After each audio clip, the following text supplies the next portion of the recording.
In 2005, an arrangement between Canada, Mexico, and the United States was made. This arrangement, unannounced to the public, unregulated by Congress, merges the United States, Mexico, and Canada into one entity, erasing all borders. It's called the North American Union, and you might want to ask yourself why you've never heard of this. In fact, there is only one mainstream reporter who has actually heard of and has had the courage to cover this issue. The Bush administration's open borders policy and its decision to ignore the enforcement of this country's immigration laws is part of a broader agenda. President Bush signed a formal agreement that will end the United States as we know it, and he took the step without approval from either the U.S. Congress or the people of the United States.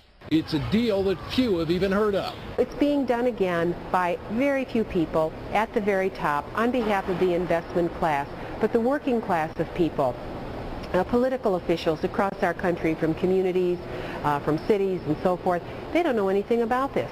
This isn't some trade agreement. It is a total removal of sovereignty from these countries, which will also result in a completely new currency called the Amero. Fall. Apart from that, I think one thing people who are dollar-based need to focus on is the Amero. That's the one thing that nobody's talking about that I think is going to have a big impact on everybody's life in Canada, the U.S., and Mexico. The Amero is the proposed new currency for the North American community, which is being developed right now between Canada, the U.S., and Mexico to make a borderless community, much like the EU, and the dollar, Canadian dollar, U.S. dollar, and the Mexican peso replaced by the Amero. By default of this agreement, the American Constitution will eventually be obsolete. You would think that a situation like this would be on the cover of every major newspaper. That is until you realize that the people who are behind this movement are the same people behind the mainstream media, and you are not told what you're not supposed to know. The North American Union is the same concept as the European Union, the African Union, and the soon-to-be Asian Union, and the same people are behind all of them. And, when the time is right, the North American Union, the European Union, the African Union, and the Asian Union will be merged together, forming the final stages of a plan these men have been working on for over 60 years. A one-world government.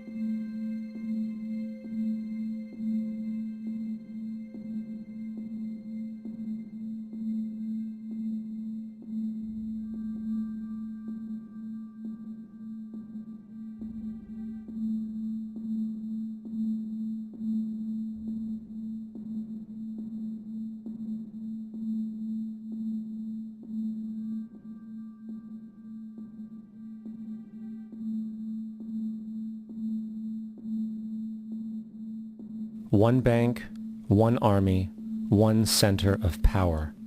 And if we have learned anything from history, it is that power corrupts, and absolute power corrupts absolutely. This is Aaron Russo, a filmmaker and former politician. To his left is Nicholas Rockefeller of the infamous Rockefeller banking and business dynasty. After maintaining a close friendship with Nicholas Rockefeller, Aaron eventually ended the relationship, appalled by what he had learned about the Rockefellers and their ambitions. I got a call one day from an attorney woman I knew, and she said, would you like to meet one of the Rockefellers? I said, sure, I'd love to. And we became friends, and he began to divulge a lot of things to me. So he said to me one night, he said that there's going to be an event there, and out of that event, you're going to see we're going to go into Afghanistan, so we can run pipelines from the Caspian Sea. We're going to go into Iraq to take the oil and establish a base in the Middle East, and we're going to go into Venezuela and try and get rid of Chavez. And the first two they've accomplished. Chavez they didn't accomplish. And he said you're going to see guys going into caves looking for looking for people that they're never going to find. You know, he was laughing about the fact that you have this war on terror. There's no real enemy. He's talking about how by having this war on terror, you can never win it because it's an eternal war. And so you can always keep taking people's liberties away. And I said, how are you going to convince people that this war is real? He said, but the media. The media can convince everybody it's real. I mean, you know, it's just that you keep talking about things. You keep saying it over and over and over again, and eventually people believe it. You know, you created the Federal Reserve in 1913 through lies. You create 9/11, which is another lie. Through 9/11, then you're fighting a war on terror, and now all of a sudden you go into Iraq, which was another lie, and now they're going to do Iran. You know, and it's all one thing leading to another, leading to another, leading to another. Now, I would say, what are you doing this for? What's the point of this thing? You have all the money in the world you ever want. You have all the power. I said, you know, you're hurting people. It's not a good thing. And he would say, what do you care about the people for? Take care of yourself and you take care of your family. And then I said to him, what are the ultimate goals here? He said, the ultimate goal is to get everybody in this world chipped with the RFID chip and have all money be on those chips and everything on those chips. And if anybody wants to protest what we do or violate what we want, we just turn off their chip. That's right, microchipped. In 2005, Congress, under the pretense of immigration control and the so-called war on terrorism, passed the Real ID Act, under which it is projected by May 2008, you will be required to carry around a federal identification card, which includes on it a scannable barcode with your personal information. However, this barcode is only an intermediary step before the card is equipped with a VeriChip RFID tracking module, which will use radio frequencies to track your every move on the planet. If this sounds foreign to you, please note that the RFID tracking chip is already in all new American passports. And the final step is the implanted chip, which many people have already been manipulated into accepting under different pretenses. We have a Florida family who are really pioneers in a brave new world. They have volunteered to be the first ever to have microchip identification devices implanted into their bodies. After 9/11, I was really concerned with the security of my family. I wouldn't mind having something planted permanently in my arm that would identify me. In the end, everybody will be locked into a monitored control grid where every single action you perform is documented. And if you get out of line, they can just turn off your chip, for at that point in time, every single aspect of society will revolve around interactions with the chips. This is the picture that is painted for the future if you open your eyes to see it. A centralized one-world economy where everyone's moves and everyone's transactions are tracked and monitored, all rights removed. The most incredible aspect of all.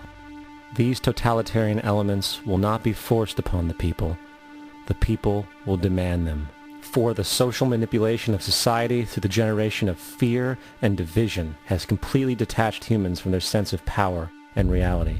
A process which has been going on for centuries, if not millennia. Religion, patriotism, race, wealth, class, and every other form of arbitrary, separatist identification and thus conceit has served to create a controlled population, utterly malleable in the hands of the few. Divide and conquer is the motto, and as long as people continue to see themselves as separate from everything else, they lend themselves to being completely enslaved. I don't have to tell you things are bad. Everybody knows things are bad. The dollar buys a nickel's worth. Banks are going bust. Shopkeepers keep a gun under the counter. Punks are running wild in the street, and there's nobody anywhere who seems to know what to do, and there's no end to it. We know the air is unfit to breathe, and our food is unfit to eat. We sit watching our TVs while some local newscaster tells us that today we had 15 homicides and 63 violent crimes, as if that's the way it's supposed to be. We know things are bad, worse than bad.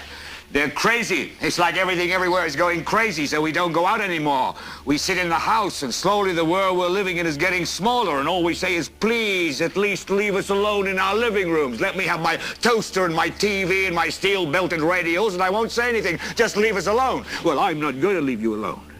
I want you to get mad. I don't want you to protest. I don't want you to riot. I don't want you to write to your congressman because I wouldn't know what to tell you to write. I don't know what to do about the depression and the inflation and the Russians and the crime in the street. All I know is that first, you've got to get mad. You've got to say, I'm a human being. God damn it. My life has value.